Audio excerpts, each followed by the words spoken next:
Piyasayı sallar, atlar, Merso'ya yolları katlar, saplar, çağdaş manitayı tavlar, yatlar, yok yine meskeni parklar. patlar, Piyasayı sallar, atlar, Merso'ya yolları katlar, saplar, çağdaş manitayı tavlar, yatlar, yok yine meskeni parklar. Yaşarsın, varsa cepte keş, şirkete albüm ver yoksa beleş. Piyasaya iş koyup ortama yerleş, hazin sona varmadan stüdyoda peşkeş. Bu tarzda afro, sende mi Brutus? tarzıma laf yok, gerekti Brutus. Onlar mafya, Bense bir düşün. gangsterlik bu ise müthiş.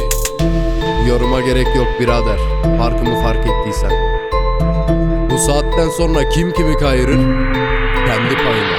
Patlar, Piyasayı sallar, atlar, Merso'ya yolları katlar, saplar, çağdaş manitayı tavlar, yatlar, yok yine meskeni parklar. patlar, Piyasayı sallar, atlar, Merso'ya yolları katlar, saplar, çağdaş manitayı tavlar, yatlar, yok yine meskeni paklar. Gereksizsiniz ne gerek kar, bu ara ceplerde en gerek var. Çıkın sokakta bak aç insanlar, hayatı yoksul garipanlar. Sahnede mizah, kalitede miksaj, mahallede mevzu, trafoda voltaj, den evde cekbur, arabada patinaj. Olmuyorsa zorlama yaparız montaj. Yıkık bir gangster gibi, rap müzik var oldukça yıkılmayacağım Tupac gibi.